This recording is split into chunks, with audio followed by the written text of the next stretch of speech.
खरीप हंगामाच्या तोंडावर खतांचा तुटवडा आणि कोटा मर्यादेमुळे शेतकरी प्रचंड अडचणीत आले आहेत.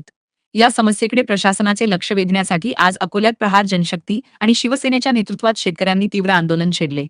रखरखत्या उन्हात पहाटेपासून कृषी केंद्रांसमोर रांगा लावण्याची वेळ आलेल्या शेतकऱ्यांनी आज प्रशासनाविरोधात एल्गार पुकारला. अकोला शहरातील अशोक वाटिका येथून जिल्हाधिकारी कार्यालयावर भव्य पायदळ मोर्चा काढण्यात आला. या आंदोलनात शेतकरी मोठ्या संख्येने सहभागी झाली होती. शेतकऱ्यांच्या या न्याय्य हक्कांसाठी समस्त शिवसैनिक आणि प्रहार जनशक्ती संघटनेचे सैनिकही मैदानात उतरले होते. कृषी विभागाच्या ढिसाळ नियोजनामुळे शेतकऱ्यांची होत असलेली गैरसोय थांबवावी अशी मागणी आंदोलकांनी केली. मागण्या मान्य न झाल्यास खतांचे गोडाऊन फोडून खत शेतकऱ्यांना वाटावे लागेल असा इशारा प्रहार जनशक्ती आणि शिवसेनेकडून देण्यात आला आहे.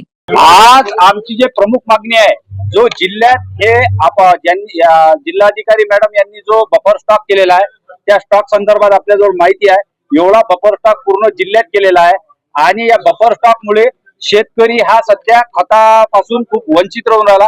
कारण की शेतकरी हा 5 वाजताच दुकानाच्या समोर लाईन मध्ये बसते आणि 11 ते 12 वाजल्यावर अर्ध्या लोकांना खत भेटते आणि अर्धे लोक वापस जाते, कारण स्टॉक संपलेला असते. पण त्या तालुक्यात स्टॉक पोहोचलेला आहे. हा बफर स्टॉक रिलीज करून हा सर्व शेतकऱ्यांमध्ये वाटण्यात यावा, ही आमची प्रमुख मागणी आहे.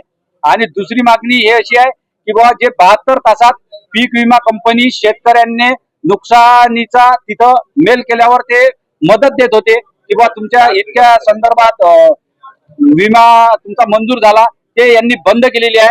आणि तिसरा जो विषय आमचा, जो फळबागांचा या 1 ते 2 तारखेला जे वादळी वाऱ्यामुळे आणि पाण्यामुळे नुकसान झालेलं आहे, या सर्वांचा पंचनामा करून त्यांना मदत देण्यात यावी. या आमच्या 3 मागण्या घेऊन आम्ही आज इथं मोर्चा आणि सर्व प्रहार शिवसैनिक कार्यकर्ते इथं आलेलो आहोत. या आता जर समजा आमच्या मागण्या मान्य नाही झाल्या तर आम्हाला कारण नसताना त्या गोडाऊन फोडून सर्व शेतकऱ्यांना ते खत वाटून द्यावं लागेल.